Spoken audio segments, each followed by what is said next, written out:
स्पर्श रेखा, छेदक रेखा, परिमीय। यहाँ पे एक वृत्त है, ये पीटी इस वृत्त की स्पर्श रेखा है जो वृत्त को टी बिंदु पर स्पर्श करती है, और पीबी यह एक छेदक रेखा है जो वृत्त को ए और बी बिंदुओं पर काटती है।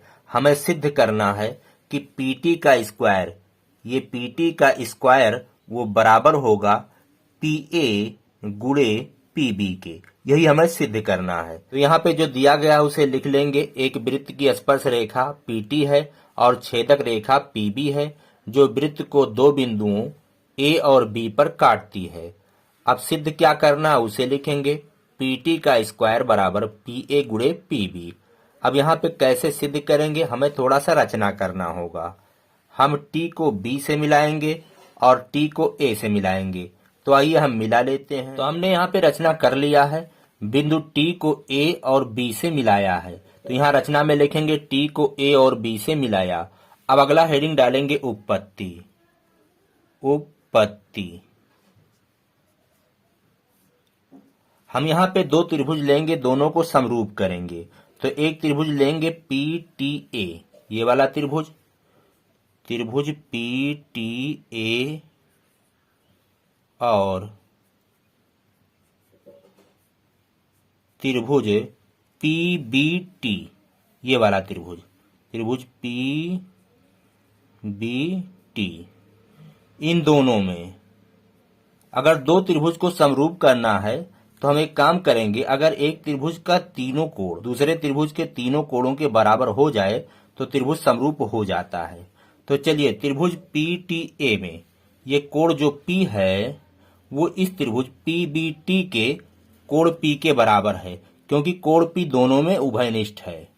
तो यहाँ पे लिखेंगे कोण P बराबर कोण P, सामने लिख देंगे उभयनिष्ठ, उभयनिष्ठ। अब त्रिभुज पी टी ए में देखिए ये वाला जो कोण है वो इस कोण के बराबर है। इसको मान लेते हैं कोण नंबर 2, इसको मान लेते हैं कोण नंबर 1। तो कोण नंबर 1 बराबर है कोण नंबर 2 के। कैसे बराबर है आइए समझते हैं। देखिए ये जीवा है, ये एटी जीवा है और पीटी स्पर्श रेखा है। तो जीवा और स्पर्श रेखा के बीच में ये जो बना कोण है वो एकांतर वृत्तखंड, ये जो वृत्तखंड है इसमें बने कोण के बराबर होता है। यहाँ पे हम लिख देंगे सामने एकांतर वृत्तखंड परिमीय से, एकांतर वृत्तखंड परिमीय।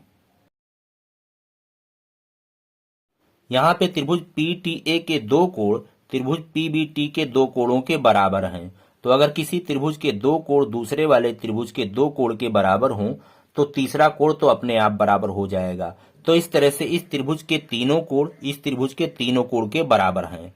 तो अगर तीनों कोण के बराबर हो गए तो इस तरह से ये दोनों त्रिभुज समरूप हो गए। तो यहाँ लिखेंगे त्रिभुज पी टी ए वो समरूप है त्रिभुज पी बी टी के। कैसे समरूप है आप कारण देंगे। एंगल एंगल एंगल, कोण कोण कोण समरूपता से। यहाँ पे दो त्रिभुज समरूप हो गए, त्रिभुज पी टी ए समरूप हो गया पी बी टी के। जब दो त्रिभुज समरूप हो जाते हैं तो उनकी संगत भुजाओं का अनुपात बराबर होता है। तो इसलिए यहाँ पे लिखेंगे संगत भुजाओं का अनुपात बराबर है।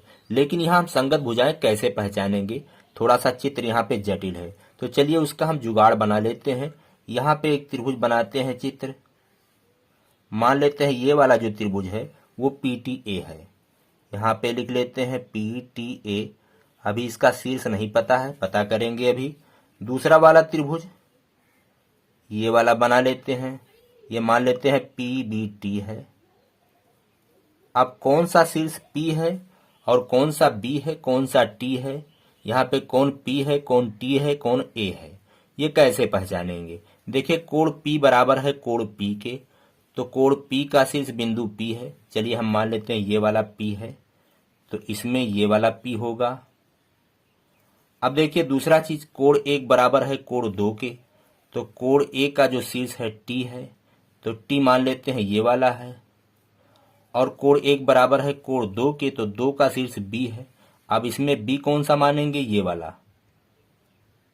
अब देखिए यहाँ पे क्या बचा, p हो गया, t हो गया, pt हो गया, a बचा, तो ये वाला a होगा। उसी तरह से यहाँ देखिए p हो गया, b हो गया, तो क्या बचा, p b हो गया, तो t ये वाला है।